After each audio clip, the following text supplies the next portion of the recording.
Olá pessoal, hoje vamos falar sobre Airport Markings and Signs. É um assunto que parece bem simples, mas tem bastante detalhe que a gente precisa saber para auxiliar na nossa operação. Vamos usar como base o manual de Epson, especificamente a seção que fala sobre o padrão ICAO de Airport Markings and Signs. Além disso, a gente vai ver ainda um conteúdo bem importante, que é a parte de iluminação. Mas antes de iniciar, vamos para as perguntas do briefing. Então, primeiro, qual a medida de cada faixa da Runway Centerline e quantos metros de gap existem entre cada uma? 2. Quais os 5 tipos de Information Sign? 3. Qual a diferença entre as Sequencing Flashlights e as Runway Alignment Indicator Lights? E 4. Quais os dois sistemas de ALS mais utilizados em aeroportos? Bom, começando por Airport Markings, então, vamos ver conceito por conceito. Então, primeiro a gente tem o Mandatory Instruction Markings. Em situações que seja impossível a instalação de um Mandatory Sign, que é a placa vermelha, ele pode ser substituído por uma marcação na pista com instruções. Existem situações que são necessários uma marca e um sign também, como em taxiways com mais de 60 metros de largura. A Mandatory Instruction Marking sempre será pintada no lado esquerdo da Taxiway Centerline e antes de uma posição de espera. Ela sempre vai ter um texto em branco com um fundo em vermelho indicando o designativo da pista, ou então pode ter também um aviso de No Entry. Depois a gente tem Runway Holding Position Markings. É o que a gente chama de ponto de espera. Só que nesse caso que a gente está vendo é uma forma simplificada que protege apenas pistas usadas só para decolagem ou pouso que não seja por aproximação de precisão. Em uma pista com ILS pode haver um ponto de espera dessa forma, que protegerá a emissão de sinais das antenas, mas geralmente existem duas Runway Holding Position Markings nesse caso. A normal, que já vimos, com o objetivo de proteger a pista, e ainda essa marcação, que possui a finalidade de proteger a ILS Critical Area, ou seja, impedir que a fuselagem da aeronave bloqueie os sinais das antenas de ILS. Intermediate Holding Position Markings. São essas linhas amarelas tracejadas que antecedem o cruzamento de duas taxiways pavimentadas. Podem conter stop bars ou luzes específicas, que a gente vai ver mais para frente. As marcações da pista, elas são sempre brancas, com exceção de regiões com grande incidência de neve, como a Noruega, a Finlândia. Lá a gente pode ter também marcações de pista em amarelo. Threshold Markings são as faixas ao final de uma cabeceira. Elas têm no mínimo 30 metros de comprimento e são paralelas à centerline. Essas faixas indicam também a largura da pista, sendo no padrão ICAO conforme essa tabela. Runway Designation Marking. Ela é pintada na cabeceira em pistas pavimentadas, consiste em 2 dígitos, podendo ter uma letra de complemento, como esquerda, direita ou central. Runway Centerline Markings, normalmente cada faixa da centerline possui 30 metros e os gaps entre elas de 20 metros. Runway Touchdown Zone Markings são pares de faixas simétricas que indicam a distância de toque e também a LDA, a Landing Distance Available, conforme a tabela ICAO abaixo. Runway Aiming Point Markings é o que a gente conhece como marca de 1000. São os retângulos brancos localizados geralmente a 1000 pés da cabeceira. E por que eu falo geralmente? Porque a ICAO usa distâncias em metros. Então, para a ICAO, essa distância é, na verdade, 400 metros, conforme a gente pode ver nessa imagem. Aqui a gente tem um monte de detalhe, tudo isso já foi mostrado nas tabelas. O importante é só a gente ver como a ICAO posiciona as marcações em relação à cabeceira. Runway Side Strip Markings. Como o próprio nome já diz, é a faixa na borda da pista. Independentemente da largura da pista, elas sempre vão estar a no máximo 30 metros da centerline. Displaced Threshold Markings. São as marcações de cabeceira deslocadas. A gente tem uma diferença quando é temporário e permanente. No caso de uma permanente, a gente vai ter essas setas com as mesmas distâncias das faixas de centerline, 30 e 20. Closed Runways and Taxiways. São cruzes brancas no caso de pistas e amarelas em taxiways. Em uma pista, o intervalo entre essas marcas não pode ser maior do que 300 metros. Non-load bearing surfaces São as superfícies que não suportam o peso da aeronave, possuem pares de faixas sólidas em amarelo no mesmo tom da Taxiway Centerline. Pre-Threshold Area Marking, Chevron Marking. Quando a superfície pavimentada que fica antes da cabeceira excede 60 metros de comprimento e não pode ser usada pela aeronave, ela vai ser marcada com uma marca de chevron, preferencialmente amarela, apontada para o sentido da pista. Bom, vimos todas as markings, agora vamos para os signs, começando com os Mandatory Instruction Signs. Assim como as Mandatory Markings, eles indicam uma área na qual a aeronave só pode prosseguir com autorização prévia do controle de tráfego aéreo. Se for em um aeroporto sem controle, as aeronaves deverão tomar as devidas precauções. Esse sign vai ser igual à marcação, vermelho com as letras em branco. Ele vai indicar geralmente designativos de pistas, categorias 1, 2 ou 3 de aproximação, holding position, runway holding e no entry em caso de áreas proibidas. Geralmente são distribuídos em 2 signs, sendo um de cada lado da taxiway de ingresso. Nesse caso, temos na mesma placa um mandatory e um indicativo de taxiway. O preto se refere à posição atual e o vermelho para onde estamos indo. Information signs indicam um local ou uma rota. Esses signs podem conter a informação de direction, location, destination, runway exit e runway vacated. Esses avisos de runway vacated eles estão presentes quando a taxiway de saída da pista não possui luzes de centerline, precisando desses indicadores de pista livre, assim como a ILS Critical Area. Os Information Signs localizam-se no canto esquerdo da taxiway, alinhado com a marcação de cruzamento quando houver. Caso não tenha Taxiway Intersection Marking, ele se localiza a 40 metros da centerline dessa taxiway, que cruzará outra. No caso de um Runway Exit Sign, ele sempre fica do lado da saída, e um Runway Vacated em qualquer um dos lados. Aqui a gente tem uma imagem com um exemplo de cada um desses signs que eu falei. E para finalizarmos, vamos entrar agora na parte de lighting, iluminação. É um assunto um pouco mais complexo, mas também muito importante. Por que a gente precisa se aprofundar em cada tipo de luz? Porque se a gente parar para pensar, a maioria dos procedimentos de precisão, quando o teto e a visibilidade estão bem próximos aos mínimos, não vão possibilitar ver a pista em si. Mas você vai conseguir ver o sistema de luz de aproximação, porque eles estão à frente da pista, em um ângulo ideal para ser visto do glide path. É justamente por isso que se investe tanto nesses sistemas, para reduzir os mínimos de um ILS e etc. Vamos começar pelas iluminações que complementam o que a gente já viu de Airport Markings and Signs. Então, Stop Bars. Numa Runway Holding Position Marking, a Stop Bars é uma faixa de luzes unidirecionais, que são vermelhas do lado da taxiway, ou seja, quando você estiver mantendo o ponto de espera, vai chegar uma faixa de luzes vermelhas, informando que há uma Runway Holding Position Marking ali. Ela geralmente é usada para operações de baixo RVR, inferior a 550 metros. No caso das taxiways, que tem intermediate, ela será posicionada simplesmente onde se deseja que o tráfego pare. Runway Status Light, RWSL. É um sistema totalmente automático composto por um grupo de luzes vermelhas que indicam para uma aeronave prestes a cruzar uma pista que a outra aeronave decolando da mesma pista.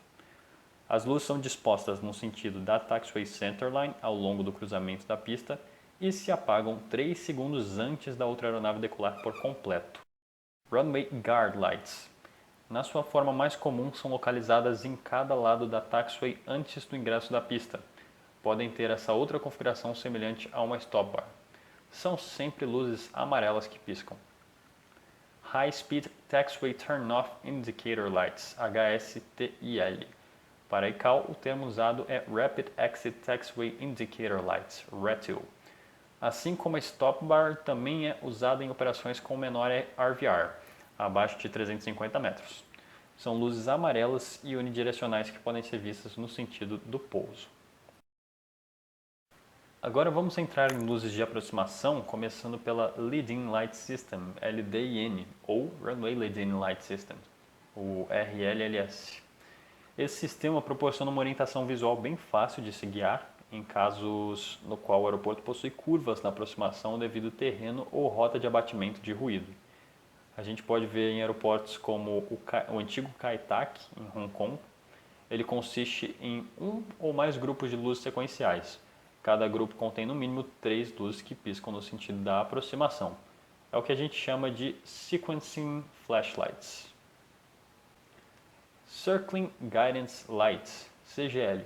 É bem parecido com o lead-in, mas é utilizado especificamente no Circle to Land, nas aproximações para circular. Essa luz vai ser instalada mais quando tiver alguma dificuldade de visualizar o campo durante o paracircular. RL são as Runway Edge Lights, as luzes que ficam na borda da pista. A gente vai ver que elas têm 3 níveis de intensidade diferentes. Uma coisa interessante para a gente comentar sobre elas é que essas luzes podem conter uma indicação de runway remaining, de quanto de pista a gente ainda tem para frear durante o pouso. Nos últimos 2.000 pés, elas vão deixar de ser brancas e vão ficar amarelas. CL é a Centerline Light. A gente tem uma diferença entre a CL e a Runway Centerline Light. A CL é composta por diversos grupos de 5 luzes em linha distanciadas em 100 pés que antecedem a pista.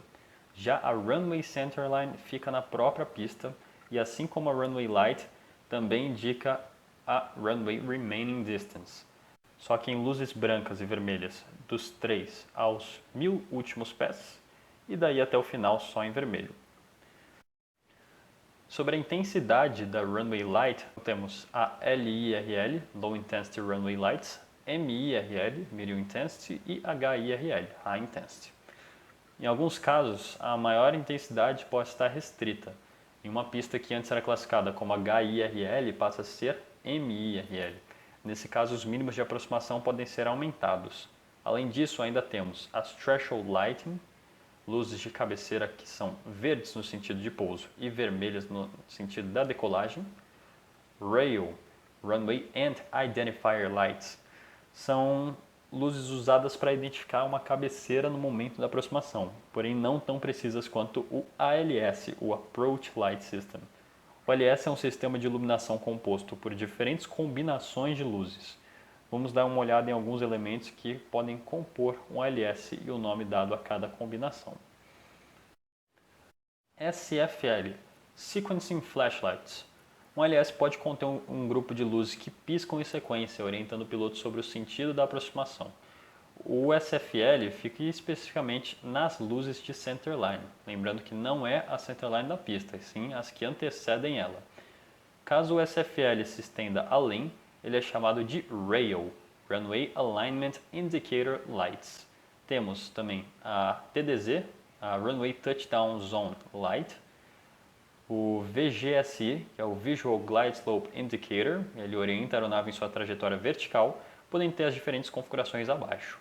O PAPI, Precision Approach Path Indicator, é o mais preciso, portanto mais utilizado. Ele consiste num grupo de 4 luzes em linha, podendo ser duplicado em ambos os lados da pista.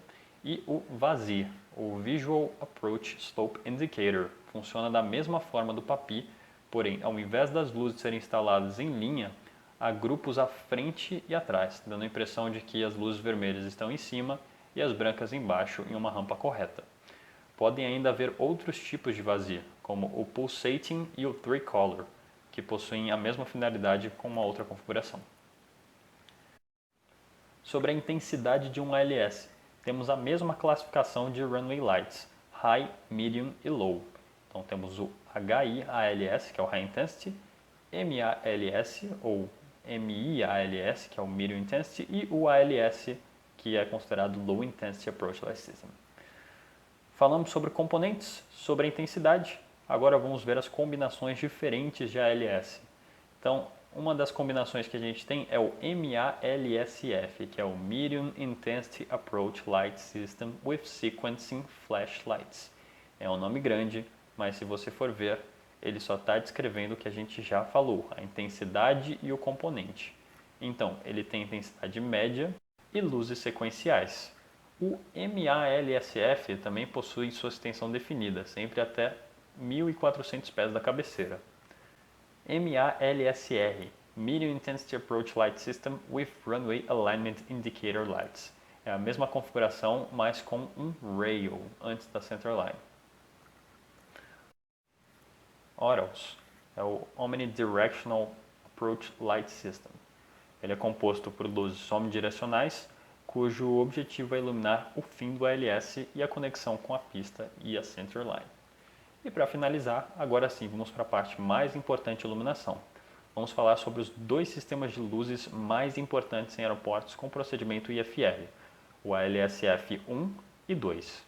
Se você já operou em algum aeroporto com procedimento e operação noturna, você provavelmente já viu na carta de aproximação algum desses dois tipos de iluminação.